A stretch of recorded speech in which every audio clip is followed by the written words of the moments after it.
So, welcome ladies and gentlemen to the book launch of Three Faces of an Angel in English by someone you all know, I think, Jiří Pehe. My name is Erik. I will be moderating this casual, informal event of great ideas and great writing. And it will work in the following manner. I will introduce Michael Tate, who is with the publisher, Yantar Publishing. Then we will move to Gerald Turner, who is the translator of the work. Each will say a few minutes, speak for a few minutes about publishing, translating, wordsmith, bringing Czech authors to English audiences. And I think that's really what we're celebrating tonight, not just the publication of Jiří's book, but also the idea of bringing Czech authors to English audiences. And then we'll hear what Jiří Pehe has to say. He wrote the book a few years ago, so we're hoping he still remembers what is in it, and he assured me he did. You probably all know Jiří Pehe. He's a commentator. He runs the local branch of New York University. He was an advisor to Václav Havel. He is very active in various activities, and I was told that we were supposed to speak today about his writing job and not his daytime job. But as I was reading the book, Three Faces of an Angel, I realized that's a very difficult thing to do, because the book is really a tour of Central Eastern Europe from the end of the 1800s to the turn of the new century, and it deals with everything you could possibly imagine in terms of local history, literature, music, religion, of course, war, family relations, political clashes. So really it's a wide open topic that we can address almost anything. Is there anyone in the room who has read the book? Wow, very good. Very good. Of course, I assume you read it in Czech. Because the English version just comes out today. A few of us have read it in English, but I would like to say about Jiří Pehe, before we delve into it, that, well, first of all, I'm glad you came to this event, and not the one just a few hundred meters down the road where they're trying to get rid of the president. So I'm glad you chose a past president over a current president. But there are just a few people in the Czech Republic that I admire so much or respect so much that I read everything they write. And I won't name the others, but it is quite a small group, and I read an awful lot. But with Jiří Pehe, I try to read every word the man writes. Now, you know, he's a Havelian, and I'm not really, even though we're here in the Havel Library, so I don't always agree with him, but that doesn't matter to me. I'm looking for ideas, I'm looking for thought, and that's something you always get when you read Jiří Pehe, and you also get it when you read his literary fiction, which might surprise you a bit. So if you're new to his work, especially to his fiction, I really recommend you take the time to read it, whether it's in English or Czech, it doesn't really matter. And that's what we're here to celebrate tonight. I appreciate you're all coming. I hope we have enough seats. And the discussion will go until about 8:15, but then please stay around a bit for a glass of wine.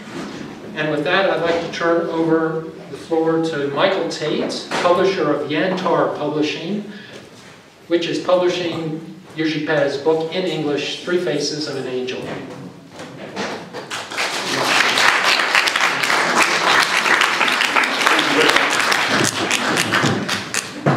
Can you hear me at the back? Hi, my name is Mike Tate. I'm the publisher of this book.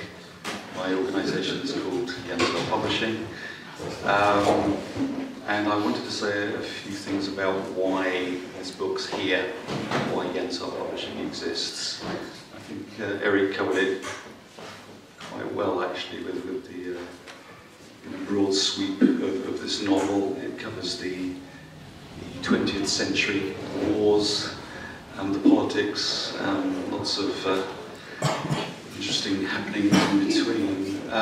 And for me, as now a resident of London, it's a narrative that doesn't really travel very far from where we are right now.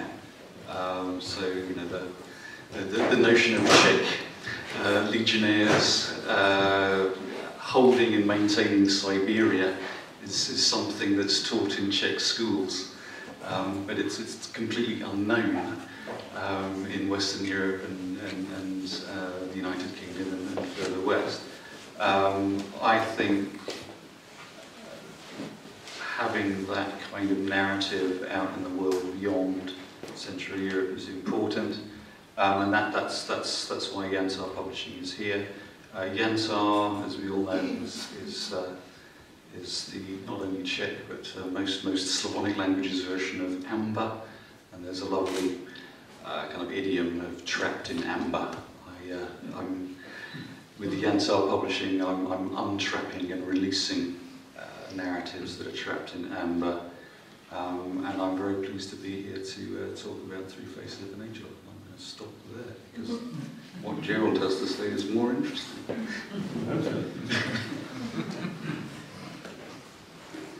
Now I'll turn it over to Gerald, who will talk a bit about the translating. Gerald is a translator of many years. He's translated 10 novels, as I recall, perhaps a few more. He's been in the Czech Republic for 16 or 17 years. A total of 23. A total of 23. Not now, add the two periods together and you get 23. And he's also the translator for Thomas Havik, and I would like to apologize for his not being able to be here. He had to go out of town on an important meeting, but we're prepared to talk about the subject he was going to talk about. We can even say that he's there. It's almost an act of God because the Pope has asked him to be there tomorrow. The Vatican.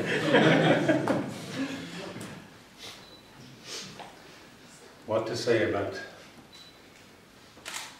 The first thing is that I'd like to pay tribute to Michael and all publishers who have the generosity of spirit to publish literature.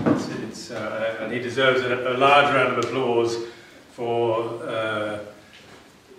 publishing this book and other writers from Central Europe and elsewhere. I have to say, when Jiří asked me to translate this book, and it was a private commission, when was it, 3-4 years ago? I kept my fingers crossed, but I was skeptical. There aren't enough publishers who have the, I guess the word generosity is what I have to say, generosity of spirit to publish something that's a bit unusual. And there's a lot of books out there. Just too many. And the competition is so great. I thought, goodness, I wish him so well. And then came this marvelous word from Michael saying, I'm publishing Pehe's book. And I thought, well, wow, this is a little dream come true that this happened. I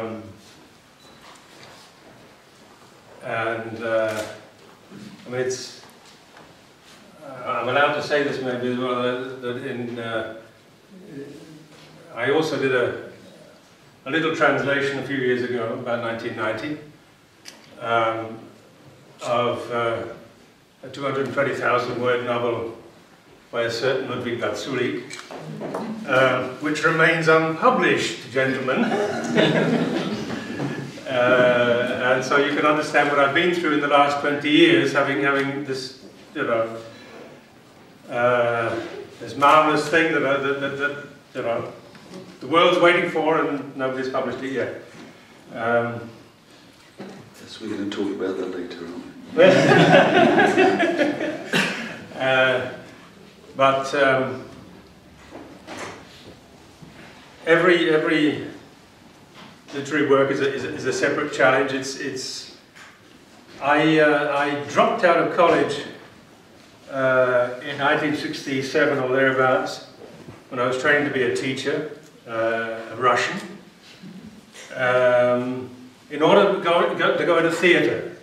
But as fate would have it, I ended up being a translator of French in Prague. And the other thing is that it's interesting, the word interpret. Where was I preparing to interpret roles? And when I came to translate my first novels from Czech, and the first novels the first one in fact was Ludwig Vatsulik's Dream Book, which I'd sooner call the Dream Diary. Then Ivan Klima's, three of Ivan Klima's novels in the mid-90s. I had the sense of being, of refining my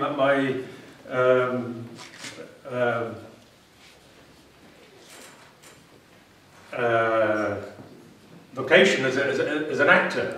I would sit while I was translating Vatsulik, and I would sit facing a sentence, and the only way I could express it sometimes was by gesture. You've got a sentence in front of you, and how do I express this sentence? You know,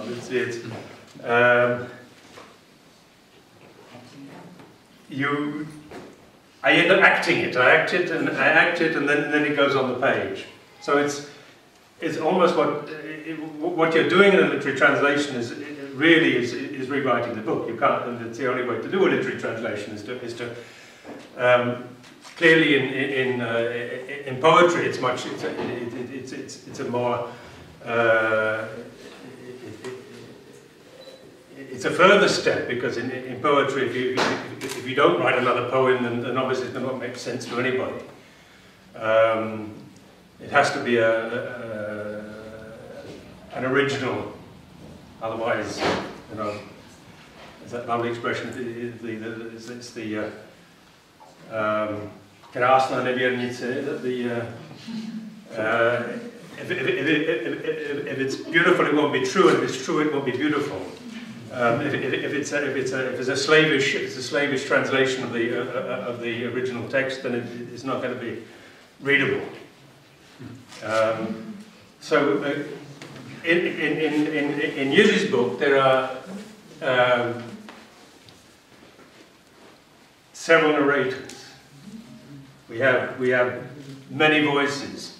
We have three main narrators, and one's a woman and two men. The men are very different. So as I say, you end up. I've got to play these characters in order to write them. I've got to be inside the skin of each of the characters in order to produce an authentic voice. It's quite a challenge sometimes. I mean, it's difficult to identify with some. And it's the trouble that you have as a writer. You've got to identify with an unpleasant individual, and well, as we're on that subject, Jiří, I'm no doubt you're going to be asked this question by Erik anyway, but maybe it's a good moment to ask you. I had a great problem with your third character. The one that one might think is your... Sorry, Erik, I'm taking a line out of your this one bears a certain resemblance to a Jiří Pehe. What was it? What was the subject of that lecture that you gave? This was the globalization of postmodernity. Yes, this is the character gives a lecture on the globalization of postmodernity, and I'm thinking, who does that remind me of? You know, and he's not the nicest of people. And you sort of cringe when I'm translating. I'm cringing about this person. I think and it's going to influence the language that I'm going to use to express the man's thoughts. I just looked at when I was trying to remember what I wrote at the time. It's a long time ago. I've translated a few books in between times. And I was looking at the comments that Jiří made on my translation. They're still there on file. And he sort of on the first paragraph of the book, he said, "This looks a bit prosaic to me," and I wrote back, "Well, it looks prosaic to me in the Czech."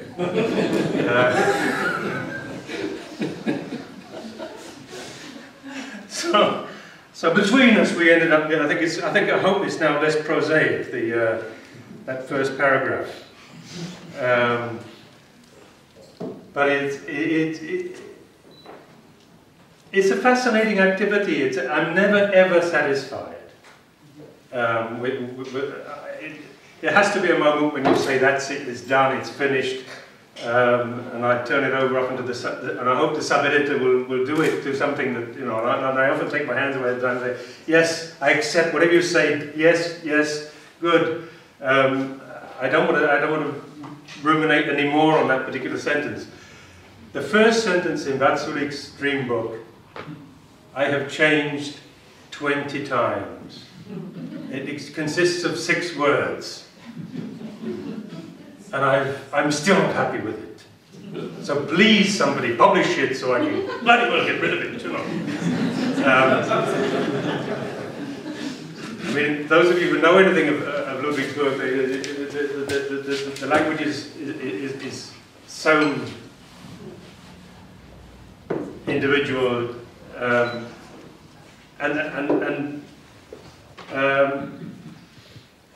compared to that, your language is quite straightforward, I have to say. I must say. We have a colleague here who I've just discovered this evening. Another colleague, yes, I'll give another colleague here who translated What by Samuel Beckett. Good luck. Would you like to say something about translating What? Because that would be very. He's hiding with his son somewhere. I'm here. I don't know if it's appropriate to speak about what. I will tell you just one thing. I had many problems translating what.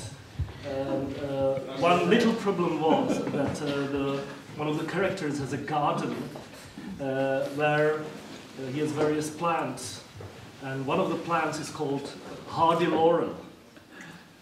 Okay, hardy laurel. It gave me some time. It took me some time to figure out that in Czech it will be suchý šlipr.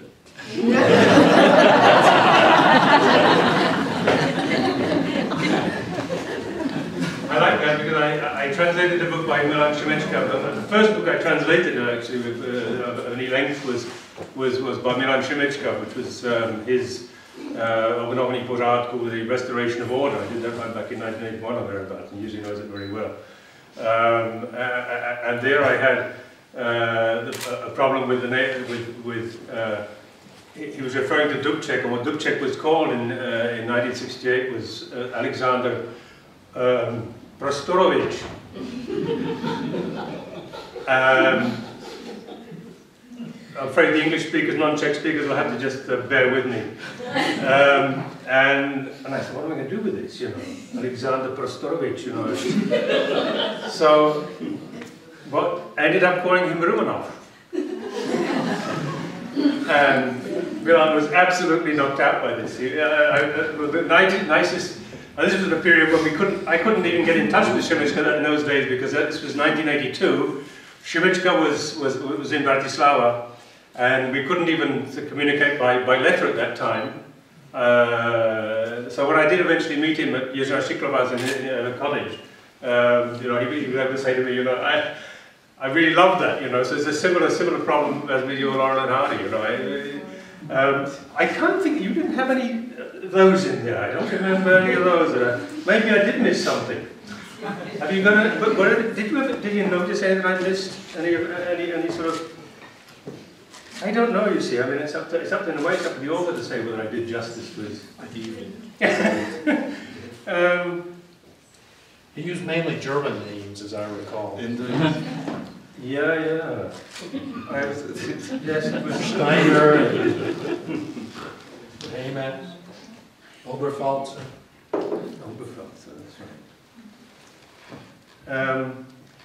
Yeah, one of the problems in translating Czech literature is, or particularly Czech literature, because of the structure of the language. Well, that's the first problem, isn't it? The structure of the language goes the wrong way. I mean, the sentence is the wrong way round.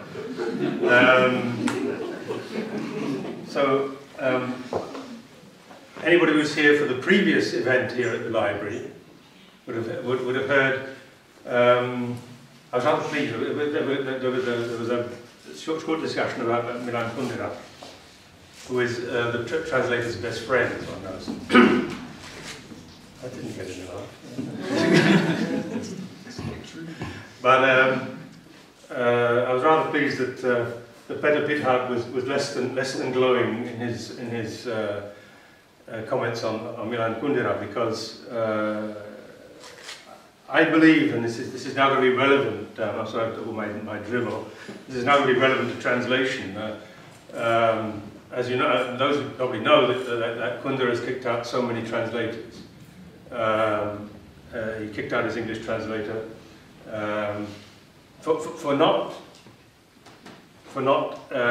slavishly translating his language structure. You know, I mean, for heaven's sake, where are we? You know, I mean, if I were to take one of Jiří's sentences and reproduce the structure of that sentence, I mean, would you read it? I mean, I don't think so. I mean, you know, that's a total nonsense. I've also had the privilege to translate. I can say it in these august surroundings. Václav Havel's essay, crucial essays from the 1980s, late 1980s,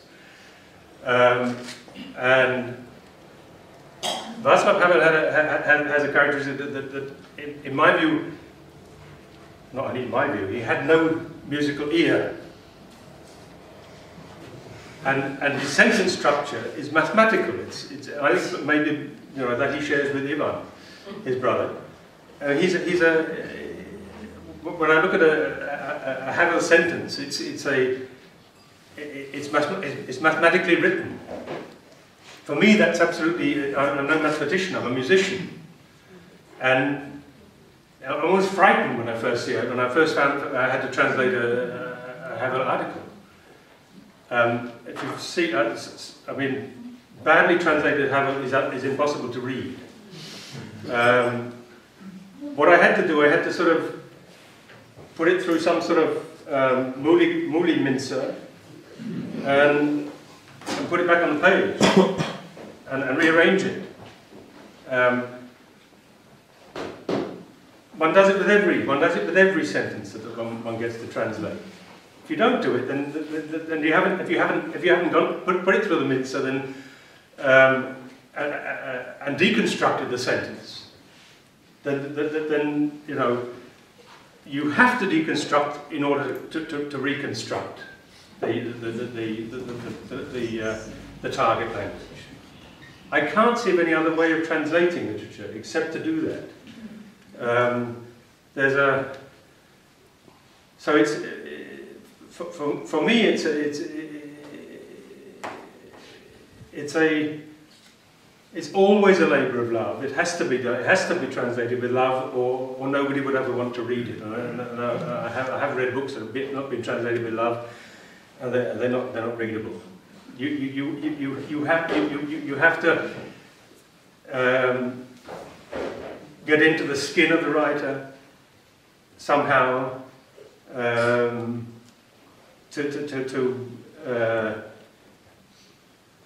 feel how they tick, in order to do them justice.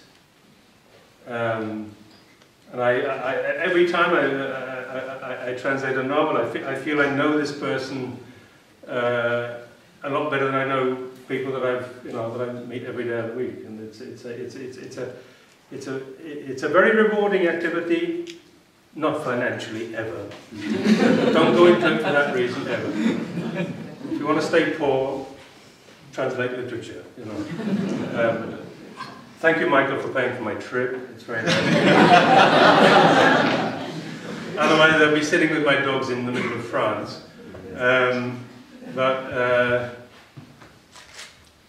I hope I made some sense in the last.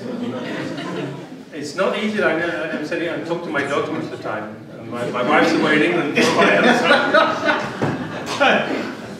I'm not used to talking to people. Well, let's give Jiří a chance. The author of a book at a book launch is always in a rather difficult position. And so I propose we allow Jiří to say just whatever he would like to say about it, for however long he would like, or however short he would like, and then I will have some questions. Since you haven't read the book, it's rather difficult, and I don't want to belabor the issue with the makeup of the book too much. But there are some very interesting issues raised in the book that I think we can talk about, and that I would like to hear Jiří speak about a bit more. But first, let's turn it over to him and see what he has to say. Absolutely. Well, thank you very much. Well, first, thank all of you for coming here in such great numbers. It's really very nice for the author, and I hope when Mike drags me tomorrow to London for the London book launch, that we will have at least as many people as here. Would be very nice. I should thank Mike for having the courage to publish this book in English, because I know that, not that I think the book is so bad, but I think that it's always an adventure for a publisher to publish anyone from a country that the English know nothing about, right? So thank you very much. I should also thank Gerald for translating the book. When he started, I knew it would be a big and difficult project, because, as he said, there are 3 different voices in the book, and especially the second voice, the woman who tells her story from a psychiatric ward, is, I think, difficult to translate, and I needed a marvelous job. I should also thank Jack Colling for this wonderful cover, which I think really is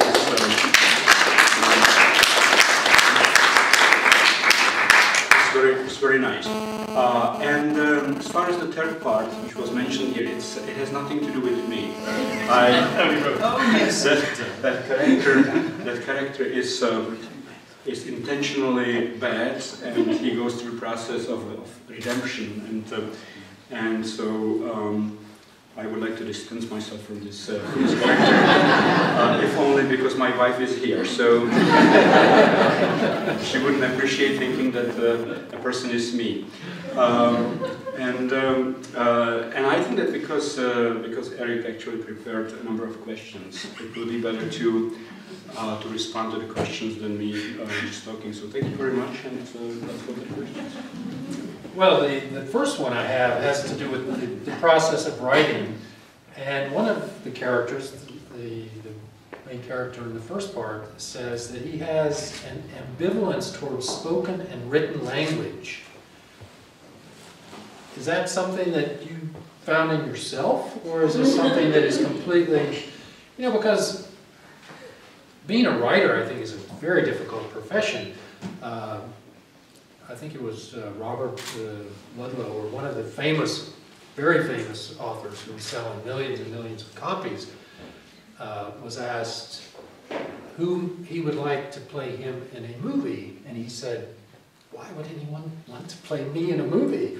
I've spent the last 40 years sitting at a desk writing books. There's nothing interesting there." And what is the process for you? Do you have this? Do you have an ambivalence toward spoken and written language, or is this something that you simply imbued in the character?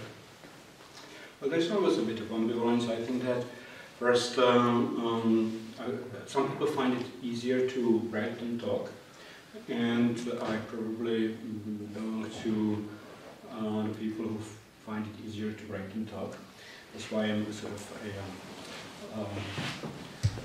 sometimes too prolific as a writer in my commentaries and so on. But it's easier for me to express what I feel and think or analyze in writing than in speaking. But unfortunately, I also have to, in my day job, lecture occasionally, so I have to actually talk as well. But I somehow feel that I'm not really destined for that kind of job. Writing is much more natural for me than talking. But what you referred to is it's also, it has to do with speaking two languages. The character there is, of course, someone who grew up in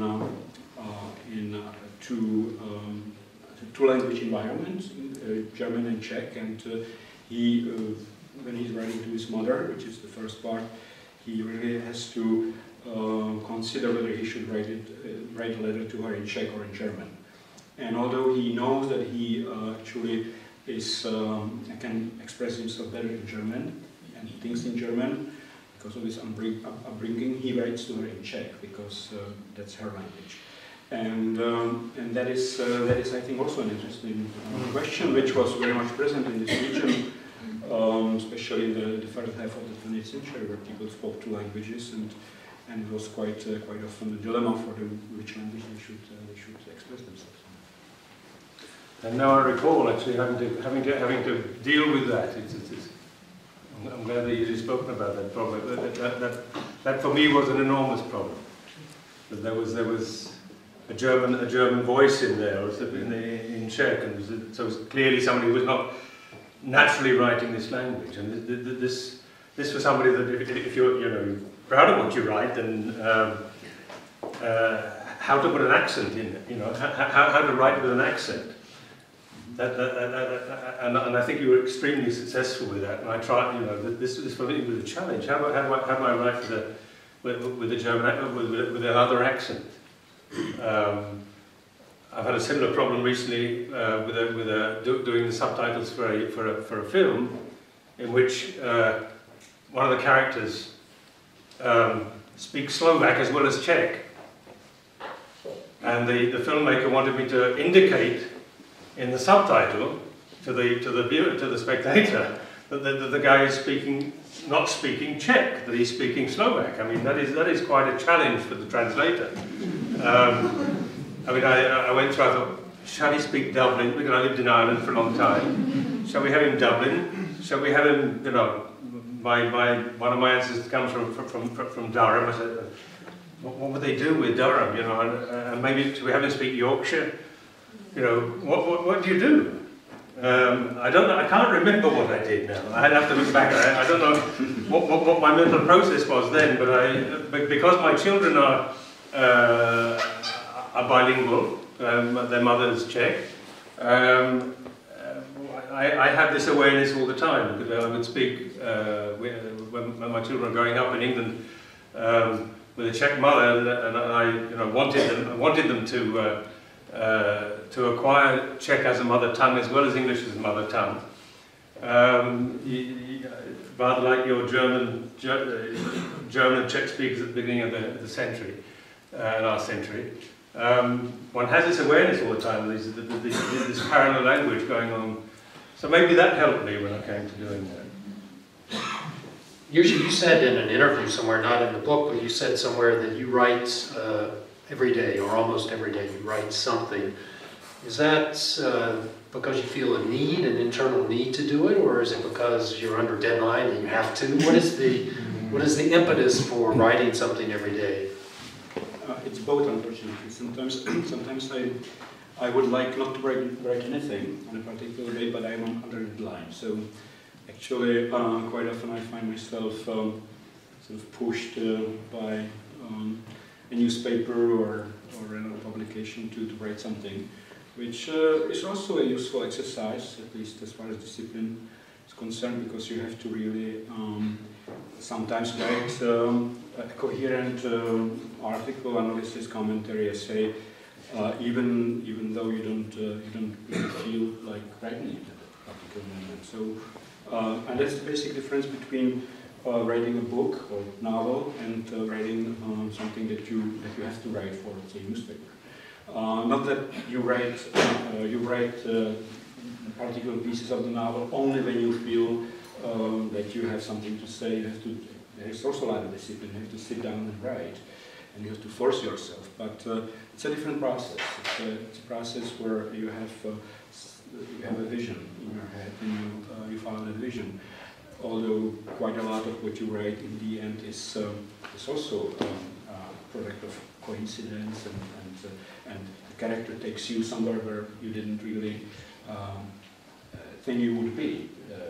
Sometimes the character sort of takes over you, and that's also a very interesting process. But certainly, yes, to answer your question, I do write basically every day, and sometimes I would like not to write. But it's such a strong habit now that even when I go on vacation, as my wife can say, I'm sure support this argument. I very often write or end up writing even on vacation when I should not be writing. I've known Jiří Pehe for a long time. We're not close friends, but I've known him a long time. And I can always tell when he's writing a book. Always tell, because he disappears from public life for several months at a time. And then a book appears.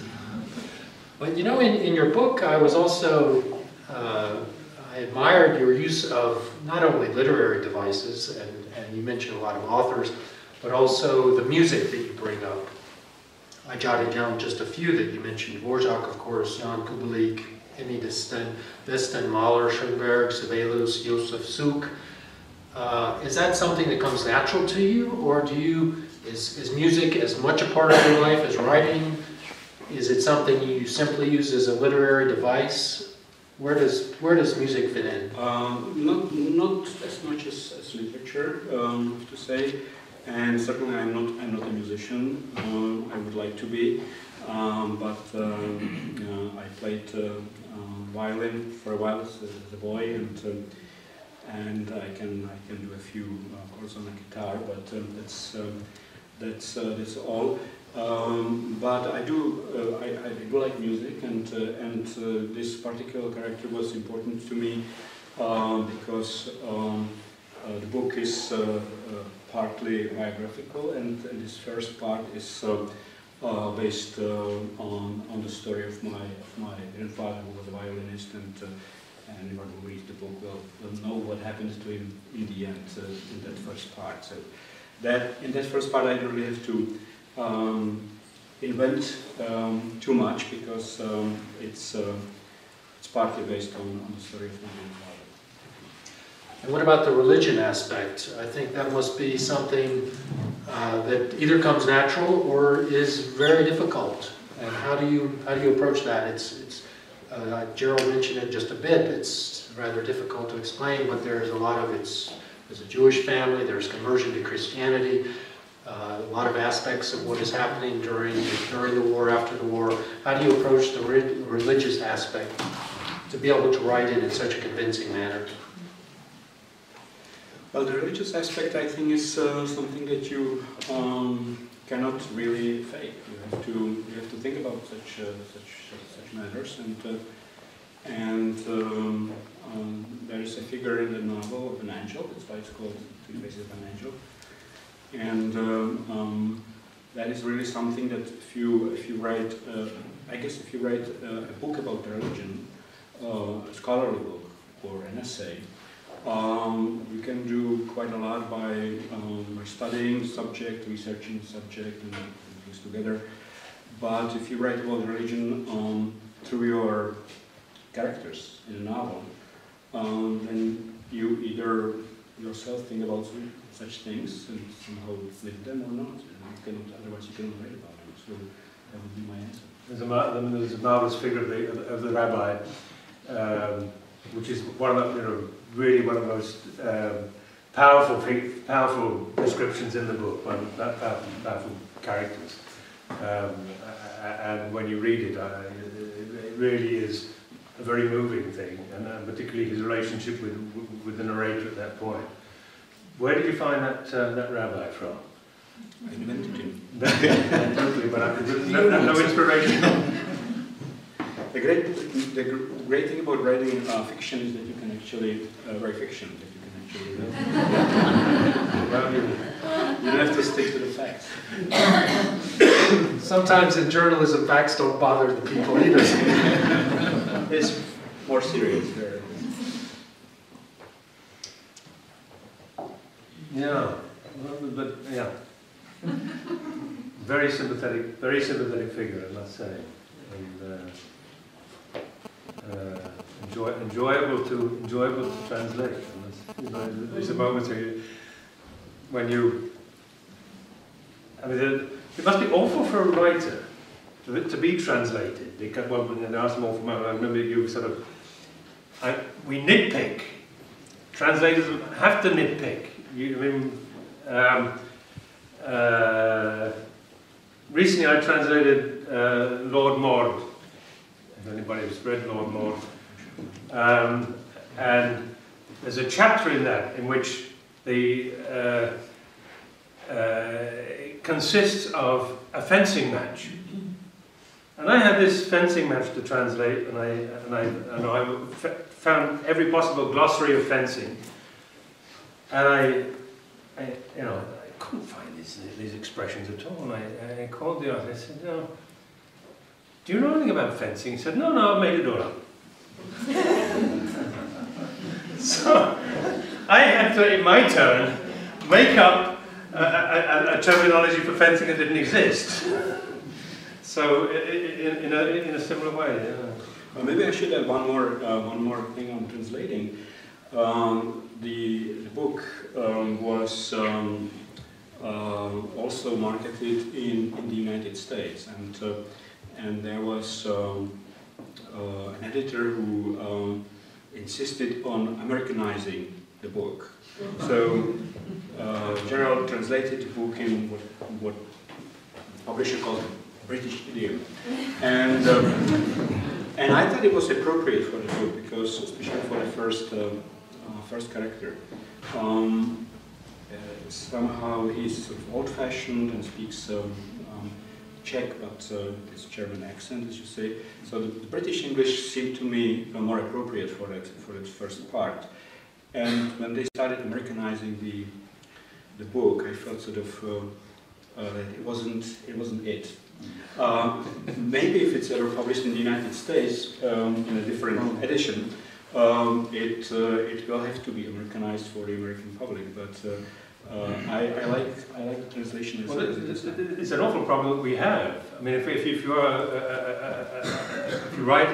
a native British English speaker, writing an English speaker, I'm in a dilemma because the Americans are terribly conservative linguistically. We in Britain have to, we have to speak American because we've been bombarded with Americans since we were kids through the movies, not the films, movies. And I recently translated a book, so when I'm translating, I'm aware that nothing is published only for the British market. All these things, whatever is published is going to be published rights are going to go to the States as well. And the major, what do you hope anyway, the major portion of the books is going to be bought by Americans, because that's the bigger market. Probably by Japanese as well, which is rather interesting. But so I have to write somewhere in the middle of the pond. I can't. If my English is too English, the Americans will not understand me. I'm on I got my colleague here, who is on a translators forum for the Czech language, and we have one colleague in the States there, who is rather blinkered when it comes to British English, and objects to us speaking British English, I think, most of the time. But there are. Is it not true, Erik, that you have problems with some of our odd expressions in English? Well, of course, and you know, I used to, even after moving here, I would buy all of my books from Amazon in the United States because I wanted proper American English. And it took me quite a while before I became bilingual in this other English. So I think actually most popular books, not the ones that sell fewer copies, but the popular books are almost always revised, if they're English. They're revised for the American audience. We simply don't like the S's instead of the Z's and, and other things, and finalize and so forth. I think it's worth pointing out that being the publisher, I took an executive decision, and quite frankly, this book could have been published a few months earlier if I didn't. The book is in Anglo-English. It has S's instead of Z's. I don't know what a Z is. Also, there were a few mid-Atlantic idioms which we brought eastwards back to the United Kingdom. And this was a very deliberate thing to, in my mind, the notional reader of these books are British or European. Or Europeans who have studied English in Britain or so on, and they're not American. Now the facts are rather different, actually. Our books do sell rather dramatically well in the United States. Goodness knows how people know about them, but they do. And quite frankly, we've talked about this will be launched in the US in the new year. It's the first big proper launch for a Yansar book in the United States, and it does, quite frankly, it does need turning into American English. It does, and I have a volunteer to do that, so everyone will be pleased, particularly Joe Collins. Erik, bless him. Erik's got a big day job. But it really is important. In my mind, I've had it changed over the last few months. My mind is, okay, the reader of a book written in Czech from Central Europe is Belgian, is British, and would feel more comfortable reading a book with S's instead of Z's, and the occasional Dickensian idiom. Maybe that's because I'm more comfortable there, but the fact is this book is going to have to be translated into American English, and we're not going to go there tonight. What does that mean? But while we are talking about that, I'd like to ask you, Mike, I've known Mike Tate for many years. He worked for many years in the Czech Republic. And what was your inspiration for going into this line of business? Okay, it's kind of quite cute and sweet. I studied Czech for a long time. It's awful. And my tutor was a gentleman called David Short. Some people, he's very well known. He's a linguistician. He's really into the Slavonic verb. He's written over 300 scholarly articles on the verb. And he's retired now, and he translates. So he's translated some Topol recently, and he's also translated some books that Janssar's published. But as I was studying, he gave me a novella by a chap called Michal Maresh, who no one's heard of. He was a Czech anarchist from the 1920s. He was a journalist. He wrote his journalism in German, and he wrote his prose in Czech, which is another story entirely. But he wrote this, what I discovered afterwards, this is possibly the first actually feminist Czech narrative. It's called Angeličkaška, or the Angel Maker, which is effectively an abortionist. It's a nice kind of euphemism for that. Another angel thing. I just thought it was I thought it was a very funny and a very striking narrative, and one that wouldn't be published. And rather stupidly, I thought, oh, it's not hard to publish a book. I'll just publish it. It took 2 years. But to answer your question, it comes back to what I was saying earlier. The first book, Angeličkaška, was published because I liked it. Similarly, we kind of went into something rather more literary in prize winning with Daniela Hodrova and her absolutely awesome book, which is a kind of biography. It's a history of Prague, and it's an alternative guide to Prague. I just liked the book. I just liked it. And similarly with the next book that we had, which caused a sensation. We published a parallel translation of Karel Garabia-Erben's collection of poems, Kytice. And I liked them. You know, it had that kind of musical, it was a night before. I just thought they're really sweet. And I really didn't think any more than that. I just thought they were nice, and my daughter liked them. So I went, okay, we'll just publish it. He didn't realize that every Czech student learned it in school. Like, along the way, I discovered that there's a kind of major theme with that. We were not expecting what happened when it was published. So, you know, we did a standard issue Janssar launch, which is get everyone drunk on the 4th floor of the School of Slavonic and East European Studies. We sold most of the copies, and I just thought, oh, great, okay, fine. The next day, there were people. Britské listy published a review and said, oh, well, you can go and buy it in Shakespeare at Synové. There were people queuing outside it and wondering where it was, and the guys didn't know. There were no copies of it. There was no that. And again, that mushroomed. We were invited on the strength of the translation. I was contacted by the organisers of the Czech book fair. They weren't interested in me, and they wanted to see the translator.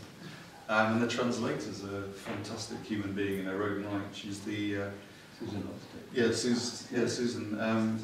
So her translator nom de guerre is Susan Reynolds, and her professional name is Susan Halstead. She is the librarian at the British Library that keeps the Czech, Slovak and Lusatian collections. She came very late in life to Czech. Her actual education is classical Greek and Latin. And then her day job was translating Danish and Swedish novels. She's got this vast bibliography of Danish detective fiction, which I only discovered after we published it. Also Ibsen, she's done a number of versions of his plays that get performed. Czech TV interviewed her twice in May, not once but twice. Poor old Jack had to drive her around Prague in cabs and things. So sorry, this is a launch for an August. And she also keeps dwarf Russian hamsters, as a result of which I was the proud owner. My second dwarf Russian hamster has just died at what would be a human age of about 120. So I'm waiting for Susan Holster to give me a new couple of hamsters. You're seeing her on Thursday, aren't you? Well, I see Yantar as a successor or inspired by 68 publishers, artists, which is maybe not familiar to you, but was familiar to me as a student of Russian because that was a similar organization that was active in Michigan in the United States.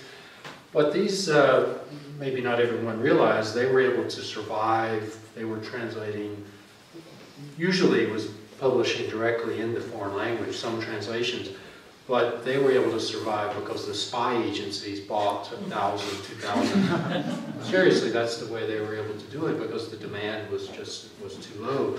Is this a viable business? Is there enough interest in Czech literature in English for someone like you to want to publish 15, 20, 30 books over the next couple of years? Oh, absolutely. If you'd asked me this question this time last year, I would have said I don't know. You're asking me today.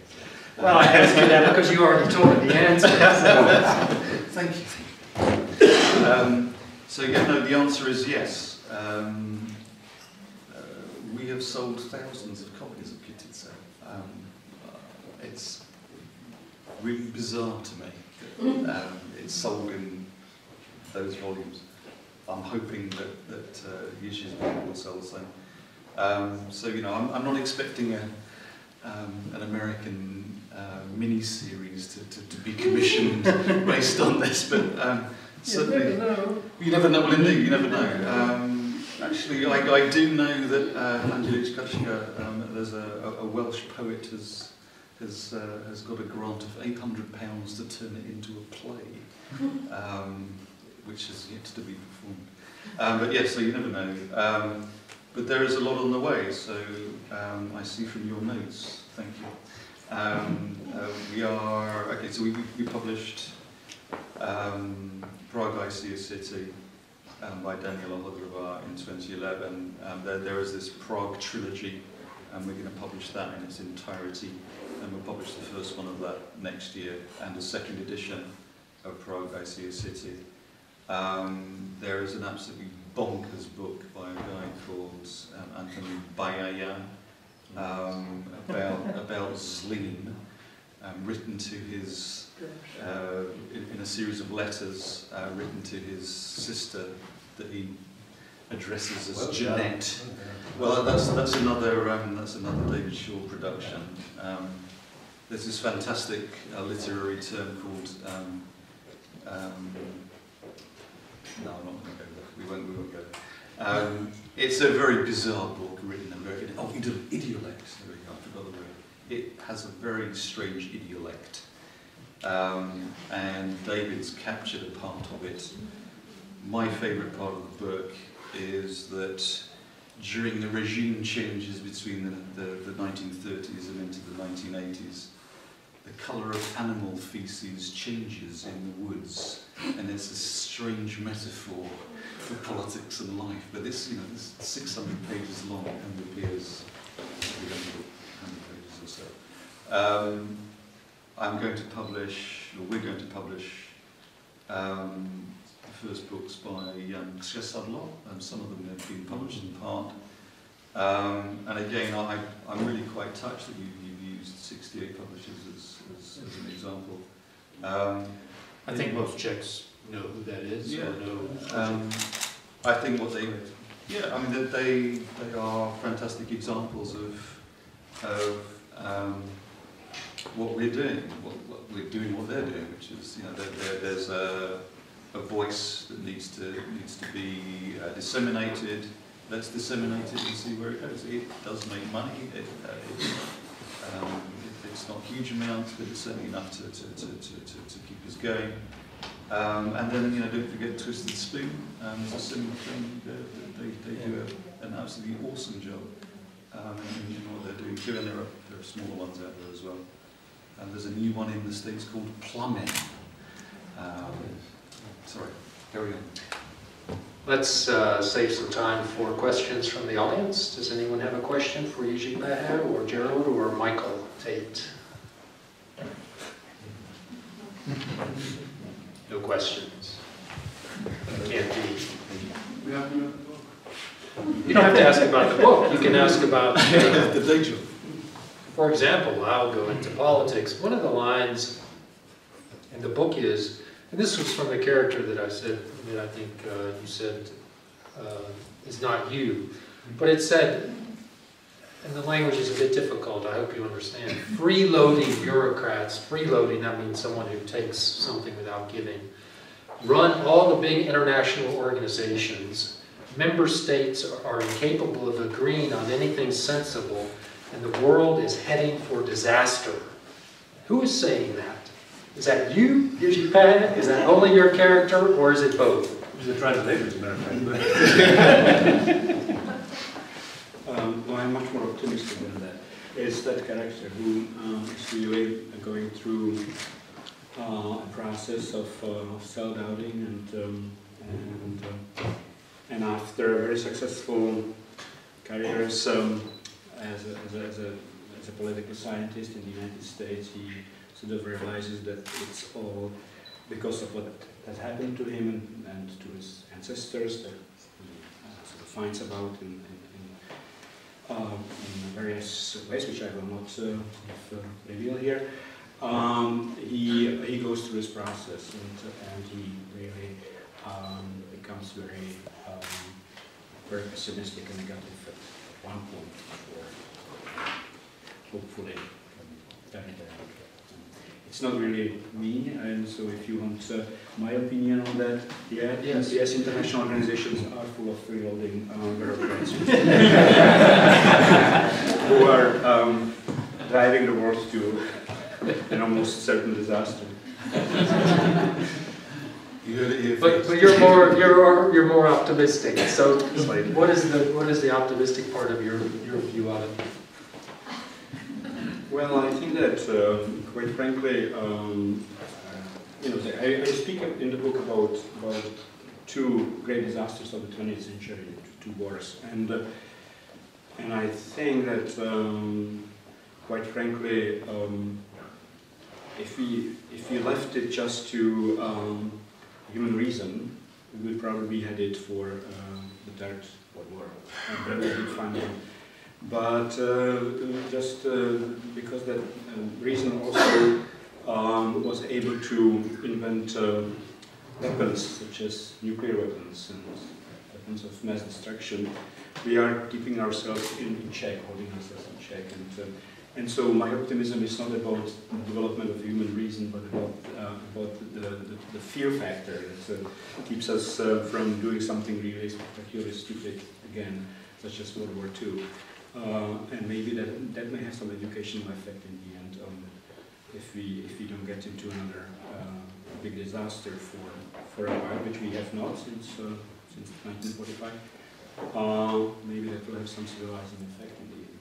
But it doesn't look like that right now. I would say we were there first. You can see that. And I have to say that as I was reading the translation after. And the book was published in Czech in 2009. There's one particular passage in the book about the Russian leadership, where I speak about Putin. I have to say I was quite clairvoyant. I think I have the quote right here. If I may.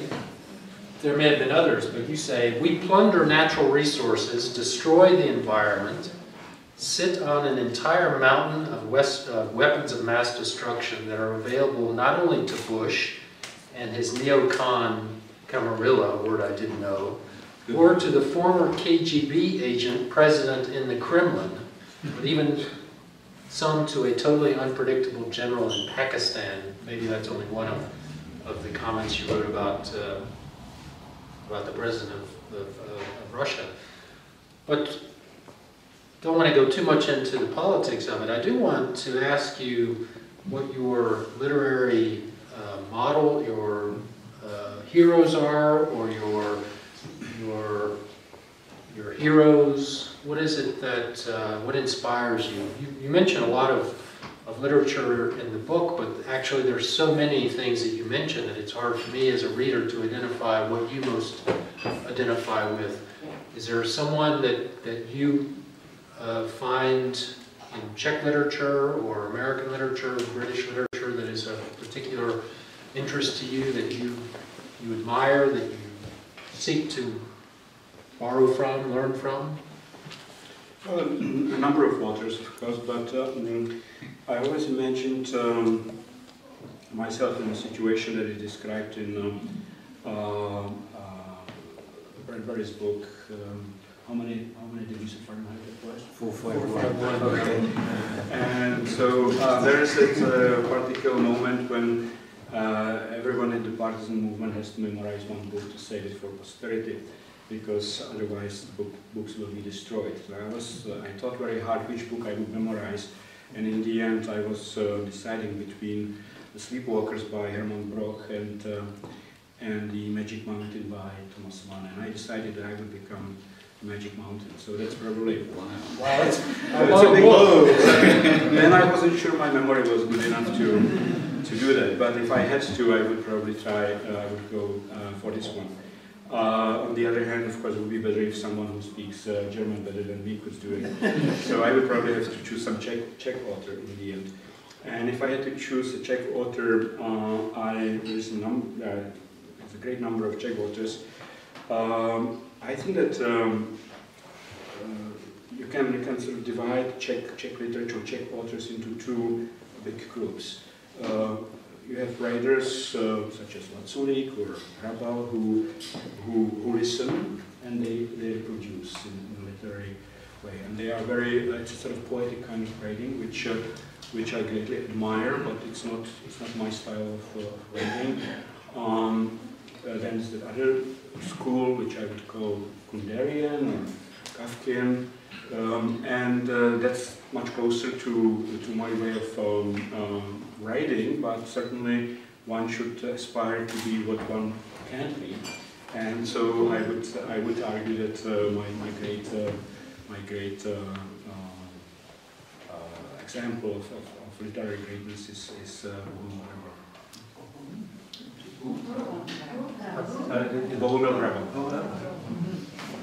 I have to ask this because as I was reading it, I sensed a similarity between this book and Ada by Nabokov, if any of you have read it.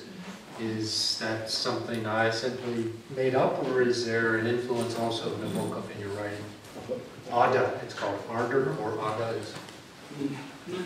Not really. I think that, and I think that Gerald actually mentioned that when we talked this afternoon, that when he was translating the book, he found quite a few similarities between my writing and that of Ivan Klima, which is of course flattering to me. And I have to say, I actually thanked before several people, but I should also thank Ivan Klima, who is not here, because he actually read the novel before I had the courage to offer it to my publisher, Czech publisher, Aleš Lederer, who I don't know whether he's still here, but he was here. And Ivan Klima actually made a very number of very useful comments, which I greatly appreciated. But I actually went to him because I've always liked his writing, and I sort of admired his writing, and I was lucky enough that actually to get that kind of response from him. Any questions from the audience? Yes, one question. Hello. I'd like to use this opportunity that I can actually kind of ask you something personally, because I follow what you write, and I also listen on radio, the little entries you have. And to me, you seem to be kind of fresh air in the society, in the Czech society. And sometimes I wonder whether you are not scared or worried. That you're very popular, and I think you're very liked as well by people. But sometimes when I listen to you, you bring something that is not as common on the ground. You open the minds, and you bring big issues, the issues that sometimes are not that easy to digest. And so I would like to basically ask you where you take your kind of inspiration and courage from, whether you are not sometimes a bit scared that you might be disliked by what you say, because I think in a way you might be saying something that people don't like to hear that much sometimes. Well, so this is what my greatest boss I ever had, Václav Havel, did as well, and we are in his library, so I think he always also said quite a few things that people didn't want to hear, and it was his gift. And I guess that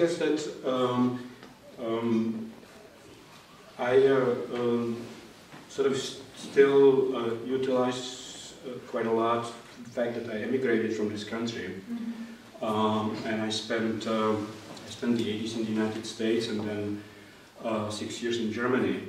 So it's this.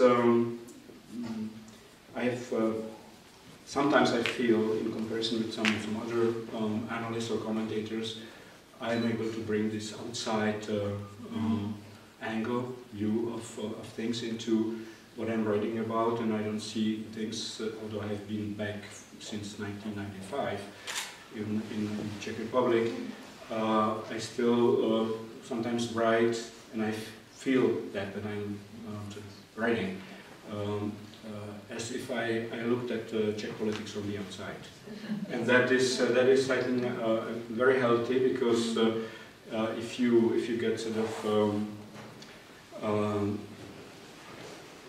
too much into the Czech pond, so to speak, you can drown. It's sort of muddy. And Erik, of course, is very well respected, exactly because he brings this kind of view, this outside view into what he's writing about. May I ask one more question? How was your return? How did you feel when you came in 1995? How did you fit in, really, bringing that new view, something that is very often very foreign still here? And from the comments, you can really feel that you bring in outside view. And I also know that it is a bit difficult to implant outside view into the society, because it's quite close, and you know. Well, what I felt is quite well described in a novel published by and written by Milan Kundera, which has now been published in Czech. It's called Ignorance. And he speaks about two emigres who return after many years to this country. And they are very surprised. He actually uses the story of Ulysses, Odysseus, to speak about this experience, because just like him, they come back after 20 years and they discover that they no longer speak the same language, that they speak the same language, but not really as far as the contents of what they are saying, as far as the experience. And it's very difficult to sometimes find or to end up on the same wavelength with people that you once knew, and they, in the meantime, went through a very different experience and so on. And I know that in this audience there are several people who went through this and who actually spent parts of their life abroad, so I'm sure that they could probably confirm what I'm talking about.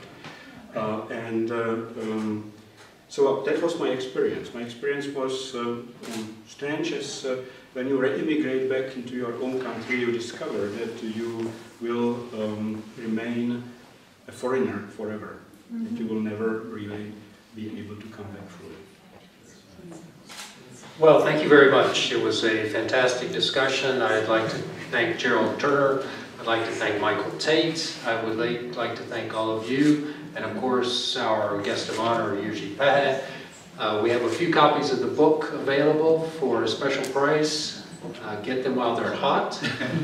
And yes, and please stay around for a glass of wine, and I'll give the last word to Jiří. Just two more things. I should, since I thanked everyone, I should also thank someone who is not here, and that's Markéta Stankiewicz-Getz, a great woman who wrote a foreword for this novel, which I have not read because the publisher would not let me. I've read it. It's very good. And also Aleš Lederer, the Czech publisher. I think because I suspected that some of you are English speakers, but actually also some of you native Czech speakers. So he brought some of the original books in Lederer's published in Czech. So you can, if you are interested, they are back there, I guess, somewhere on the table. Thank you. Thank you very much. Have a nice evening.